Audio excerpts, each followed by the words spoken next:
नमस्कार। आज हम एक बहुत ही दिलचस्प और कह सकते हैं कि विवादित कहानी पर बात करने वाले हैं, विजय माल्या। हाँ, एक ऐसा नाम जो कभी किंग ऑफ गुड टाइम्स कहलाता था। बिल्कुल, लेकिन आज वो भारत के सबसे चर्चित भगोड़े आर्थिक अपराधियों में से एक हैं। तो आज हम उनकी कहानी से जुड़े जो भी तथ्य हैं, जो जानकारी है, उसके आधार पर ये समझने की कोशिश करेंगे कि भाई इतनी शोहरत से ये पतन कैसे हुआ। हाँ, ये जानना जरूरी है कि आखिर हुआ क्या। तो शुरुआत करते हैं एकदम शुरू से।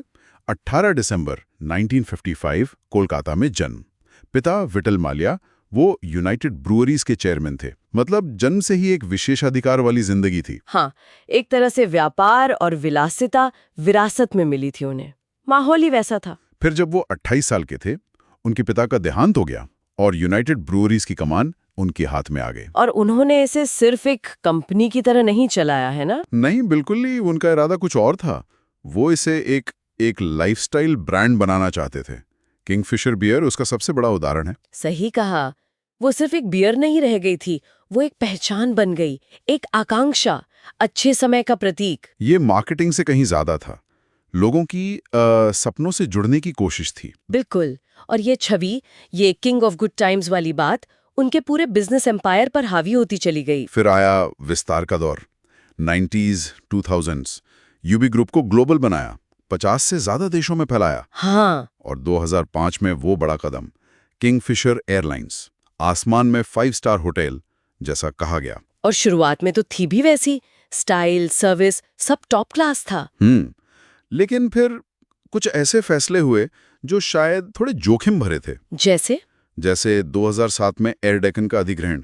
सोचा होगा रूट्स बढ़ेंगे। हाँ, लेकिन उससे कर्ज भी तो बढ़ा। और किंगफिशर की प्रीमियम छवि के साथ एक बजट एयरलाइन, वो थोड़ा अजीब कॉम्बिनेशन था। ये बात भी है।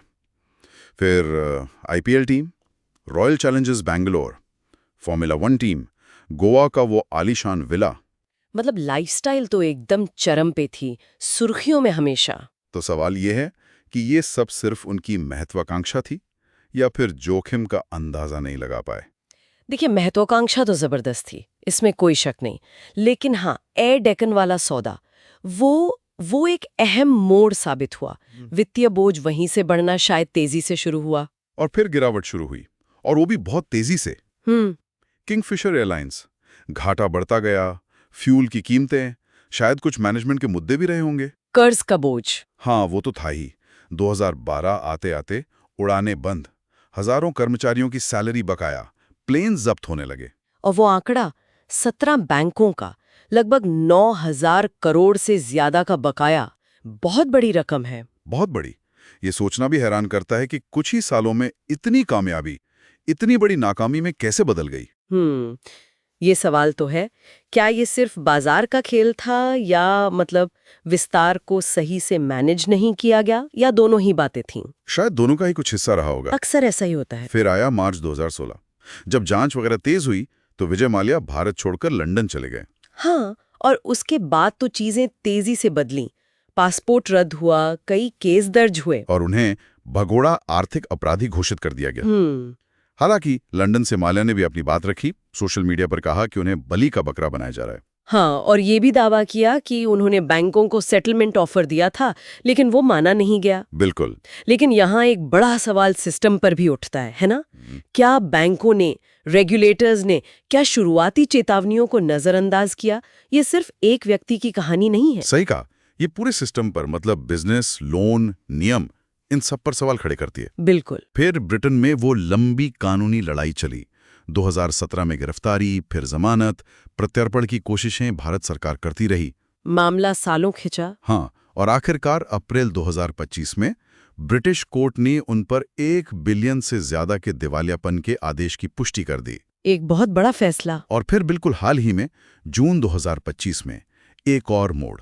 लगभग 10 साल बाद वो सार्वजनिक रूप से सामने आए, एक लंबी 4 घंटे की पॉडकास्ट में। हाँ, ये काफी अप्रत्याशित था। उन्होंने फिर वही बातें दोहराई कि 6,200 करोड़ रुपए चुका दिए हैं, भगोड़ा कहना गलत है, माना कि गलतियां हुई पर वो चोर नहीं है। इस पर लोगों की प्रतिक्रियाएं भी मिली जुली रहीं।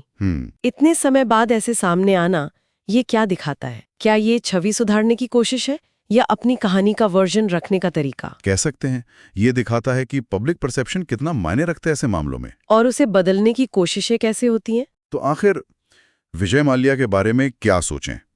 क्या वो एक दूरदर्शी थे, या एक जुबारी जो हार गया, या फिर अपनी ही महत्वाकांक्षा और शायद अहंकार के शिकार हुए? ये कहानी सिर्फ पैसे की नहीं है, ये पावर की है, शोहरत की है, जोखिम लेने की है, और ये भी दिखाती है कि सक्सेस और फेलियर के बीच की लाइन कितनी कितनी पतली होती है। हाँ, और हम सबके लिए सोचने वाली बात शायद ये है कि क्या बड़े सपनों के पीछे भागने में हमेशा एक बड़ा रिस्क होता ही है, और कामयाबी मिलने पर महत्वाकांक्षा और ज़मीनी हकीकत में बैलेंस बनाना वो कितना ज़रूरी है और कितना मुश्किल।